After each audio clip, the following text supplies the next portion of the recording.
প্রধানমন্ত্রী শেখ হাসিনা আনুষ্ঠানিকভাবে পদত্যাগ করেননি। ব্রিটিশ সংবাদ মাধ্যম রয়টার্সকে দেওয়া সাক্ষাৎকারে এই দাবি করেছেন শেখ হাসিনার ছেলে সজীব ওয়াজেদ জয়। আজ 10 আগস্ট প্রতিবেদনটি প্রকাশিত হয়েছে।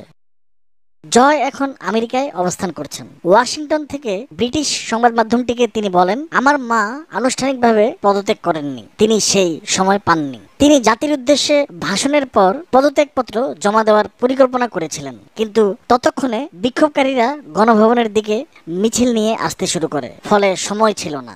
আমার মা নিজের ব্যাগ পর্যন্ত ঠিকভাবে গোছাতে পারেননি। সংবিধান অনুযায়ী তিনি এখনও বাংলাদেশের প্রধানমন্ত্রী।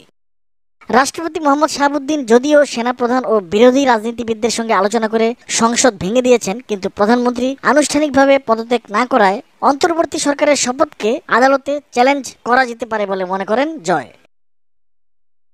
গত 5 আগস্ট ঢাকা ছেড়ে ভারতের উদ্দেশ্যে যাত্রার আগে শেখ হাসিনা পদত্যাগ করেছেন বলে সেই দিনই জানান সেনাপ্রধান জেনারেল ওয়াকার উজ্জামান। তবে আওয়ামী লীগ সভাপতির ছেলে ভিন্ন দাবি করলেন। জয় উল্লেখ করেন, আন্দোলনে নেতৃত্ব দানকারী ছাত্রদের দাবি অনুযায়ী শেখ হাসিনা দেশে ফিরে বিচারের মুখোমুখি হতেও প্রস্তুত। জয় বলেন, গ্রেপ্তারের হুমকিতে আমার মা কখনোই ভয় পাননি, কারণ আমার মা কোনো অন্যায় করেননি।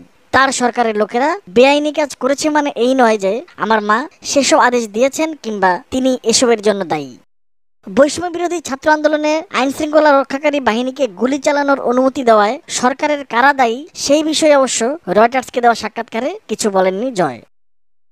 তবে শেখ হাসিনার ছেলে বলেন, যারা দায়ী তাদের বিচারের আওতায় আনা উচিত। আমার মা আন্দোলনকারীদের উপর সহিংসতার জন্য কাউকে আদেশ দেননি। পুলিশ সহিংসতা বন্ধের চেষ্টা করছিল, কিন্তু কিছু পুলিশ কর্মকর্তা অতিরিক্ত শক্তি প্রয়োগ করে। জয় আরো বলেন, আমার মাকে বলেছিলাম আমাদের অবিলম্বে ছাত্রদের উপর সহিংসতা বন্ধ করতে হবে। আমাদের সরকার অবিলম্বে সেই পদক্ষেপ নিয়েছিল, আমি সেই আলোচনার অংশ ছিলাম। ছাত্রদের উপর গুলি চালানো পুলিশ কর্মকর্তাদের আমরা সাসপেন্ড করেছি।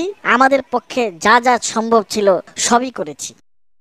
বাংলাদেশে দীর্ঘ 15 বছর নিরবচ্ছিন্নভাবে প্রধানমন্ত্রী হিসেবে দায়িত্ব পালন করেছেন শেখ হাসিনা। তবে বৈষম্য বিরোধী ছাত্র আন্দোলনকে কেন্দ্র করে সহিংসতায় 2 শতাধিক মানুষ নিহতের ঘটনায় উত্তপ্ত পরিস্থিতিতে নয়াদিল্লিতে আশ্রয় নেন বঙ্গবন্ধু কন্যা। হাসিনা সরকার পতনের পর গত 8 আগস্ট শান্তিতে নোবেলজয়ী ডক্টর মোহাম্মদ ইউনূসকে অন্তর্বর্তী সরকারের প্রধান উপদেষ্টা ও বাকি 13 জন উপদেষ্টাকে শপথ বাক্য পাঠ করান রাষ্ট্রপতি মোহাম্মদ শাহাবুদ্দিন।